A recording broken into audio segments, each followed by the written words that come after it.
Bismillahirrahmanirrahim.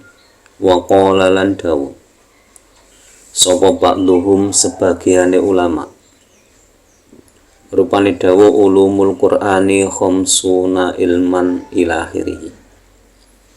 Ulumul qur'ani utawi pira-pira ilmune Al-Qur'an khamsuna iku 50 ilman apane ilmune Warba'umiatin lan warba'umiati ilmin lan 400 ilmu wasaba'atu alafi ilmin lan 7.000 ilmu wasaba'una alfi ilmin lan 70.000 ilmu ala adati kalimil qur'ani natapi ing atase wilangane kalimate Al-Qur'an. Jadi sebagian ulama berpendapat bahwa ilmu dalam Al-Quran itu berjumlah 77.450 ilmu. Jadi ada 77.450 ilmu mengikuti bilangan kalimat dalam Al-Quran.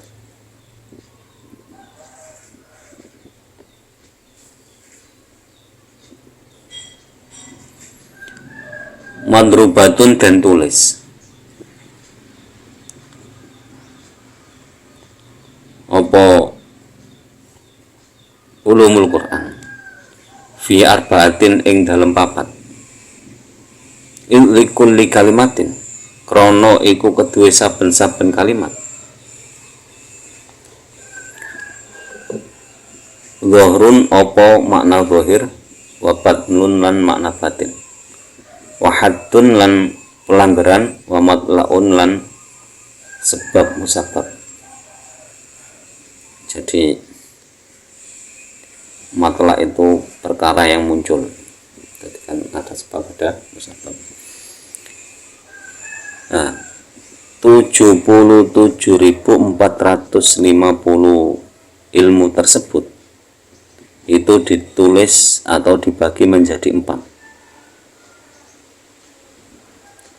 Karena apa? Karena setiap kalimat itu mempunyai makna zahir, makna batin, ada yang ketentuan atau had, aturan-aturan, dan ada sebab akibat. Wa mimma lan iku setengah saking kaul kila kang den dawuhake apa ma fi maknal batni ing dalam makna batine kalimil Quran wa dhahirilan dhahiri kalimil Quran iku ana dhahirul kalimati sak temene dhahiri kalimat iku ma lafat dhahara kang pertelo min ma'aniha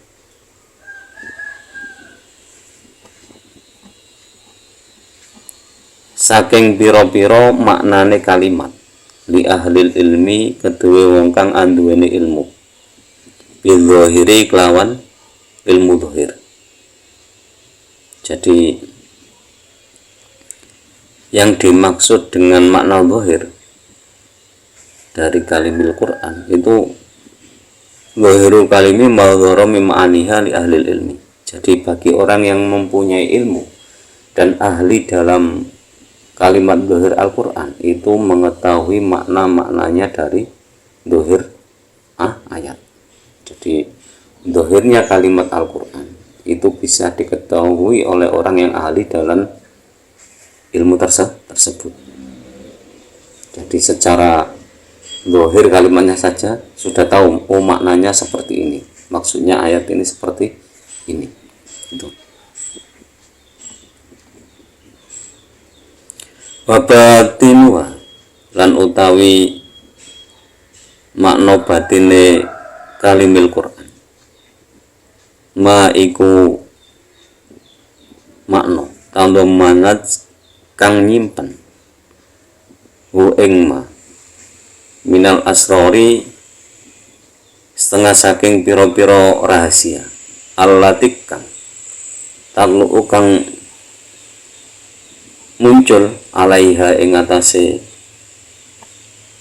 allati arbabul haqaiqi sapa wong kang ngerti piro-piro ilmu hakikat. Jadi adapun makna batin Al-Qur'an, makna yang terkandung di dalamnya. Jadi tadi makna luhur itu melihat dari kalimatnya. Itu orang-orang yang mengerti ilmu tersebut, ilmu tersebut. Nah, makna yang tersirat di dalamnya, jadi makna hakikatnya itu yang mengandung rahasia-rahasia. Jadi ada rahasia di balik makna luhur, ada makna batin yang sifatnya rahasia. Itu tidak akan menguasai hal tersebut kecuali orang-orang yang mengetahui hakikat. Jadi orang yang mengetahui hakikat, yang memang dikehendaki oleh Allah, bisa memahami ilmu hakikat, itu akan mengetahui makna batin dari Al-Qur'an. Wal muradu tekang den karep pake bil haddi kelawan pelanggaran iku ahkamul halali piro-piro hukum halal wal haramilan hukum haram. Lalu yang ketiga tadi ada had, pelanggaran atau peraturan. Jadi yang dimaksud had itu beberapa hukum halal dan haram. Jadi ayat dalam Al-Quran, kalimat dalam Al-Quran itu juga ada yang menerangkan halal dan haram.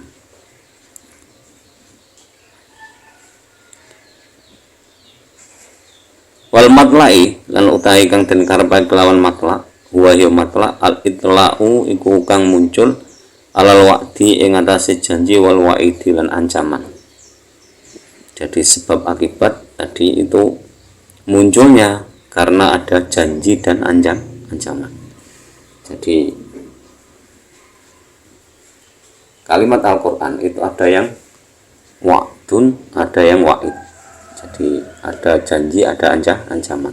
Nah, dari janji tersebut menimbulkan akibat orang rajin beribadah.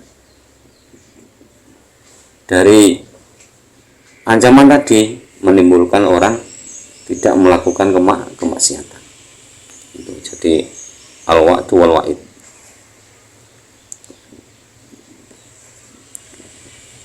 Jadi saya ulangi sekali lagi penjelasannya tentang pendapat sebagian ulama tadi. Yang perlu kita ketahui lagi adalah bahwa ilmu yang terkandung dalam Al-Quran atau ulumul Quran itu ada 77.450 ilmu. Nah, 77.450 ilmu itu mengikuti bilangan kalimat dalam Al-Quran. 77.450 tadi itu dikumpulkan atau disimpulkan menjadi 4 bagian, yang setiap bagiannya itu ada kalimat yang bermakna luhur. Yang bermakna luhur ini itu bisa diketahui maknanya, maksudnya ayat, dengan mempelajari ilmu luhur kalimat seperti bahasa Arab, tata grammar bahasa Arab itu, nahwu sorofnya itu. Lalu ada makna batin, makna yang terkandung di dalamnya. Jadi tadi makna yang sesuai dengan teks redaksi ayat. Tapi kalau makna batin itu, ayat ini maksudnya apa, intinya apa, menyimpan rahasia apa. Nah, ilmu tersebut itu bisa diketahui atau bisa dimunculkan oleh arbabul haqaiq. Jadi orang-orang yang memang benar-benar memiliki ilmu hakikat. Nah, selanjutnya itu tentang had. Had itu hukum perundang-undangan. Basa Jawane pelanggaran. Jadi menjelaskan sebagian kalimat dalam Al-Quran itu menjelaskan tentang hukum halal dan haram. Lalu ada matla. Matla itu kalau menurut pendapat saya itu sebab sebab akibat. Jadi sesuatu yang muncul karena ada sebabnya. Nah, matla itu yaitu janji dan ancaman. Nah, orang mendapatkan janji akan dimasukkan surga itu kalau taat beribadah. Akhirnya karena dijanji seperti itu, akhirnya orang rajin beribadah. Lalu ancamannya apa? Orang yang tidak rajin, orang yang melakukan kemaksiatan itu diancam akan dimasukkan neraka. Jadi ancaman fungsinya tadi agar orang tidak melakukan kemaksiatan. Wa qala lan dawu sapa ba'dhum sebagian ulama rupane dawu usulu ulumihi salah satun ila akhirih. Usulu ulumihi utawi pokoke pira-pira ilmune Al-Qur'an salah satun iku telu. Tauhidun suci iku ilmu tauhid, wa wa'idun lan ilmu pitutur apik, wa hukmun lan ilmu hukum. Walidha lan krono arai iki sumiyat dan arani opo al-fatihatu surat al-fatihah ummal qur'ani ing aran induke al-Qur'an. Listimaliha krono oleh mengko al-fatihah ala hadhihi salasati ing atase ikilah telu ai tauhid wa wa'dun wa hikamun. Wa kanat lan ono opo al-ikhlasu surat ikhlas sulusuhu iku sepertelone Al-Qur'an. Listimaliha krono oleh mengko surat ikhlas alat tauhidi ing atase ilmu tauhid faqatun hale belakane ilmu tauhid. Jadi sebagian ulama itu menyatakan bahwa pokok atau inti dari ilmu Al-Qur'an itu ada 3. Yang pertama ilmu tauhid, yang kedua ilmu pitutur, jadi wa'idun itu ilmu pitutur yang baik atau nasihat, terus wahukmun dan ilmu hukum. Oleh karena itu surat Al-Fatihah disebut Ummul Quran atau induk Al-Quran karena dalam surat Al-Fatihah tersebut mengandung 3 ilmu tersebut. Dan surat Al-Ikhlas disebut dengan sepertiganya Al-Quran karena surat Al-Ikhlas itu berisi tentang ilmu tauhid. Pendapat sebagian ulama. Jadi diulangi sekali lagi bahwa inti dari ilmu-ilmu yang ada dalam Al-Quran itu ada 3, yaitu ilmu tauhid, ilmu wa'idun atau pitutur yang baik, dan ilmu hukum. Surat Al-Fatihah disebut Ummul Quran karena telah memenuhi ketiga unsur tersebut. Adapun surat Al-Ikhlas disebut Sulusul Quran karena memenuhi hanya ilmu tauhid. Tambihun utawi iki ana pepeling. Qaulun nazimi utawi dawe Kiai Nazim. Arbaatun rupane dawa arbaatun. Mubtadaun iku mubtada awalun kang kawitan. Jadi arbaatun itu mubtada yang pertama. Wa qauluhu utawi dawe Kiai Nazim. Min kutubin rupane dawa min kutubin. Muta'alliqun iku kegantungan apa lafat min kutubin bimahdhufin kelawan lafat kang den buang. Sifatan kelawan dadi sifat li arbaatin kedua lafat arbaatin. Jadi lafat min kutubin itu ada kalimat yang dibuang, yaitu yang menjadi sifat dari arbaatin. Jadi arbaatun utai papat min kutubin kang piro-piro kitabe.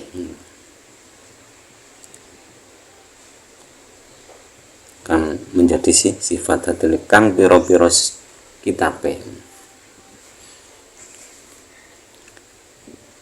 Wa qalu tai dawe ke nadim tafsiluha rupane dawu tafsiluha mubtada usane ku mubtada kang kaping pindho. Jadi tafsiluha itu mubtada yang kedua. Wa qalu tai dawe ke nadim Tauratu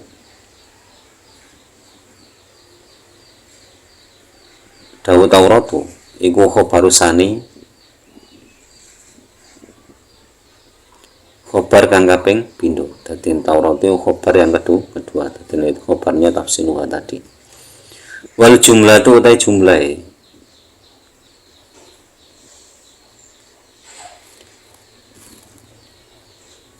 Khobarul awal iku khobar kang kawitan. Jadi jumlah tadi tafsiluha itu menjadi khobar dari mubtada dari arbaatun tadi. Tafsiluha iku utawi perinciane ngono. Dadi mana tafsiluha iku utawi perinciane arba'ah. Taurat iku kitab Taurat dan maknanya seperti itu. Wa utawi Taurat mudhofun iku mudhof wa Musa lan utawi Musa mudhofun ilaihi iku mudhof ilaih. Jadi kalimat Taurat Musa itu susunan mudhof ilaih. Wa qalu utai dawe kae nadim bil huda rupane dawu bil huda muta'alliqun iku gantungan apa dawu bil huda bimahdhufin kelawan lafat kang den buang. Jadi bil huda itu juga masih ada kalimat yang dibuang. Utai bil huda khobarun iku khobar muqaddamun kang lingini.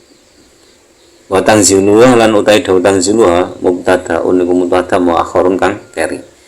Jadi oleh maknane bil huda iku lawan nggawa pituduh tanziluha utawi tumurune Taurat.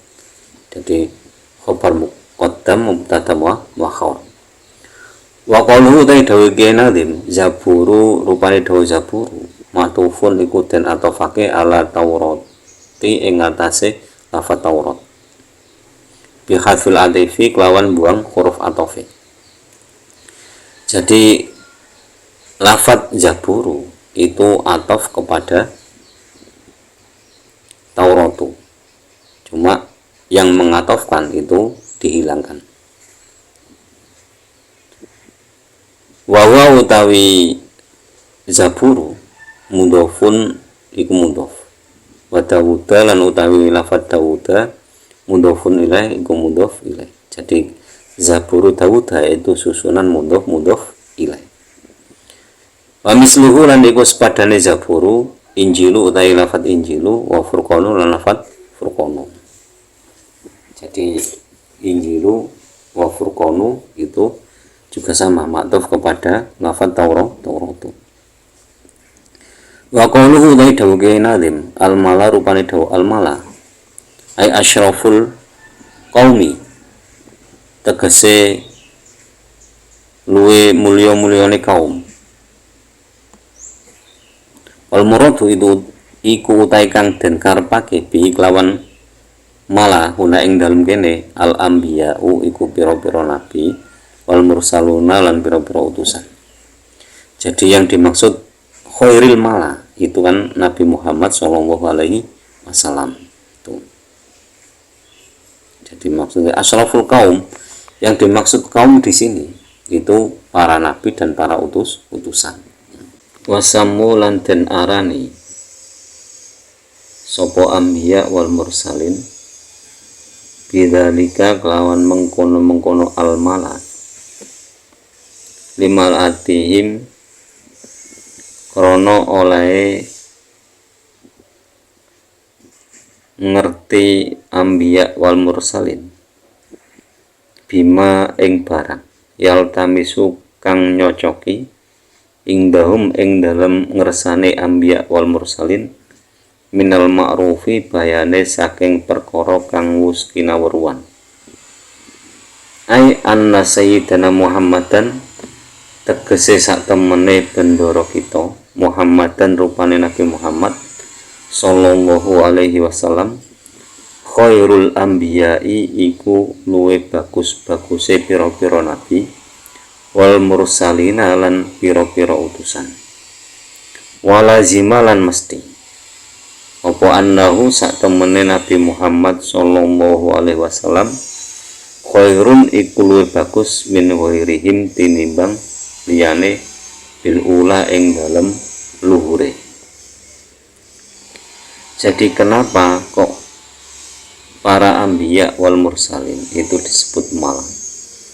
Karena pengetahuan mereka dari hal yang sesuai dengan pengetahuan tersebut bahwa Nabi Muhammad SAW itu sebaik-baik nabi dan sebaik-baik utusan. Maka sudah pasti Nabi Muhammad SAW itu lebih baik daripada yang lainnya. Wa Tauratu utai Taurat iku kila dan dawake utai Taurat makhudun iku dan alap mi warozanati saking lafat warozanati ayo khorojanari tegese khorojanarihi tegese kang metu genine fainaha krono sak temene Taurat nurun iku cahaya wambiyaun lan padang. Jadi ada yang mengatakan bahwa Taurat itu berasal dari kata warozanati. Maksudnya warozanati itu apa? Yang keluar apinya. Kenapa dikatakan yang keluar apinya? Karena fa'innaha nurun wandiyaun. Karena Taurat itu ada cahaya yang menerangi. Jadi cahaya yang berpendar dan menerangi semuanya.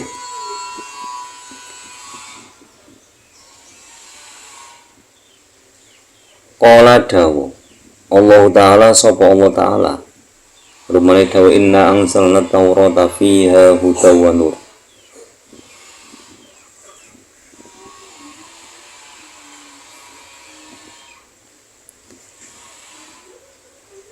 Inna sak temene kita angsalna iku nurunake sapa kita at-taurata ing kitab Taurat fiha kang iku tetep ing dalem Taurat hudan apa pituduh wa nurun lan cahaya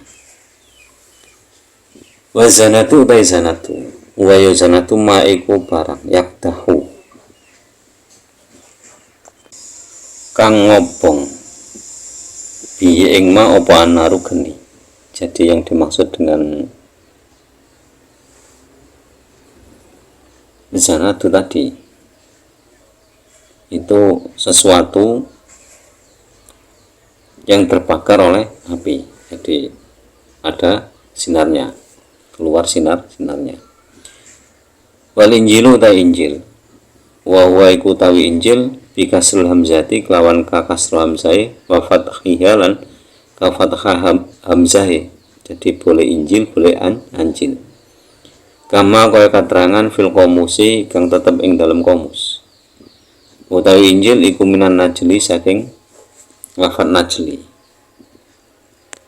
Wa huwa da'an najlu istikhraju khulasatu syai' iku ngetokno inti sarine sesuatu. Dadi ngetokno inti sarine sesuatu. Wa sumyalan den arani Kitabu Isa apa kitab Nabi Isa bidzalika kelawan mengkono-mengkono Injil istikhlasihi krana oleh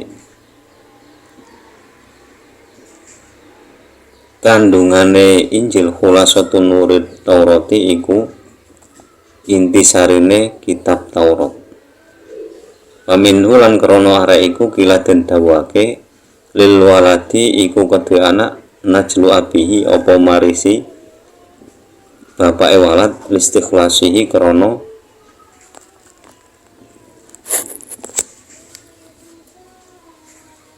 kecocokane walad minhu ing abihi. Jadi